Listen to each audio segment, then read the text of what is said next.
moi, sur le livre, page 68-69.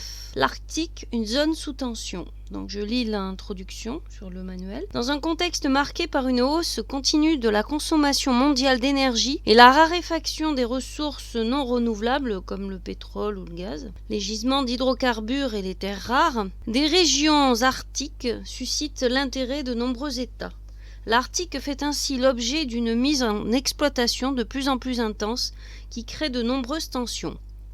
Donc en fait, ce qu'on appelle terres rares, ce sont des matériaux qui permettent par exemple de fabriquer les téléphones portables.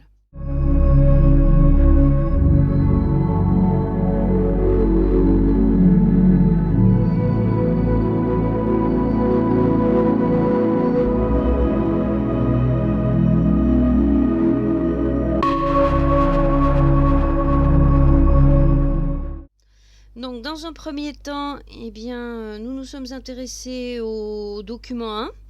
Donc, il s'agit d'une carte.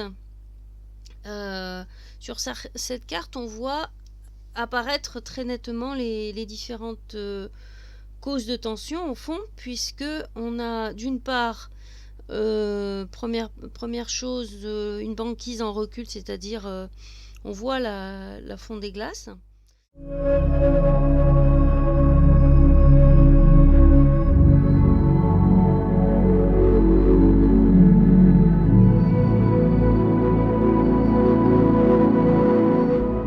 Ensuite, en 2, on se rend compte que la fonte des glaces a pour conséquence de nouvelles opportunités avec de nouvelles routes. On les voit, ce sont les traits bleus sur la carte. Ensuite, troisièmement, des richesses énergétiques. Donc on voit qu'il y a de nombreux puits de pétrole et de gaz. Alors en Russie, en Suède, en Norvège, en Alaska, c'est un état des États-Unis, au Canada également. Mais on a aussi des terres rares, pas mal en Russie, en Finlande, en Suède, au Canada encore, et puis en Alaska non. Voilà, et on se rend compte que les États riverains en fait sont un peu sous tension, puisque on voit qu'il y a différents litiges concernant la délimitation. Ça ressemble à une explosion. Litiges concernant la délimitation des domaines maritimes, parce que forcément, suivant où l'on se trouve, c'est plus ou moins intéressant. Donc il y a des litiges entre la Norvège et la Russie, entre le Canada et le Danemark, entre l'Alaska et le Canada, et on n'est pas étonné de voir qu'il y a de nombreuses bases militaires. Donc dans toutes, pas mal en Alaska, beaucoup en Russie, au Canada, au Danemark, en Russie encore. Donc toutes ces bases militaires prouvent que les États ne sont pas sereins, ne sont pas tranquilles. Donc une fois qu'on a étudier cette carte, on a tâché de répondre aux questions. Définissez ce que l'on nomme l'Arctique en géographie. En fait, il s'agit du pôle Nord, tout simplement. Donnez 2 raisons qui expliquent le titre donné à ce document. L'Arctique, un deuxième Moyen-Orient. Le Moyen-Orient, c'est là où on trouve les champs pétrolifères. C'est là qu'on a le plus de pétrole. Donc, ça veut dire que c'est un endroit qui est extrêmement riche en hydrocarbures. Donc, en énergie non renouvelable. J'ai fait une petite remarque également pendant le cours pour expliquer l'Arctique, une zone sous tension. On voit très très bien la tension. Il y a plusieurs tensions possibles, entre la fonte des glaces, donc tension climatique quelque part, et puis la convoitise suscitée par les hydrocarbures. Alors expliquer pourquoi le changement climatique qui touche les régions arctiques favorise leur exploitation. Parce que comme il y a moins de glace, on peut on peut installer, on peut travailler plus facilement dans ces zones-là. Et puis on peut voyager aussi, on peut transporter tout ce qu'on a pu y récolter. Un méga projet gazier russe. Les régions de l'Arctique russe représentent 20% du PIB et des exportations du pays et 10% des ressources liées au pétrole et au gaz.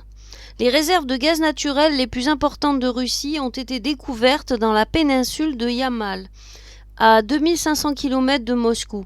Yamal GNI, au bord de la mer de Kara, est un des méga-projets gaziers arctiques actuels.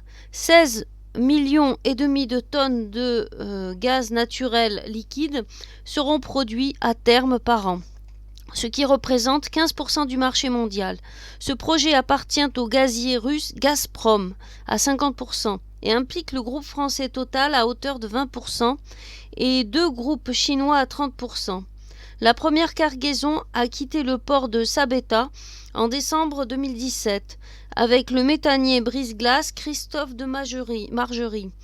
Ce chantier géant a coûté 27 milliards de dollars et a produit une ville ex nihilo, c'est-à-dire sortie de rien, on l'a construite là comme ça, pour accueillir jusqu'à 12 000 ouvriers et ingénieurs. Sabeta n'était à l'origine qu'un petit camp de base construit dans les années 1980 pour héberger les équipes de géologues qui menaient des recherches pour les compagnies pétrolières et gazières. Camille Escudé-Joffre, les régions de l'Arctique entre État et société, Géoconfluence, septembre 2019. Donc là, il y avait une question. Relever les informations qui témoignent de l'importance prise par l'exploitation des ressources dans cette région de l'Arctique russe. Déjà, il est question d'un projet qui a coûté 27 milliards de dollars. Un projet qui concerne 3 pays, la France, la Chine et surtout la Russie qui est à 50%. Pour ce projet, on a pratiquement construit une ville pour 12 000 ouvriers et ingénieurs. Donc ça fait venir pas mal de monde sur la banquise. Sachant que ça entraîne aussi une pollution.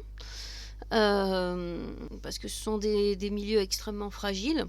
Et puis voilà, donc on voit aussi que ce gaz qui va être produit, c'est très très important pour les Russes, puisque c'est 20% de la production des richesses, c'est-à-dire 1/5 de la production des richesses et des exportations du pays, et 10% des ressources liées au pétrole et au gaz. Donc les Russes ont besoin de ça en fait pour leur richesse, pour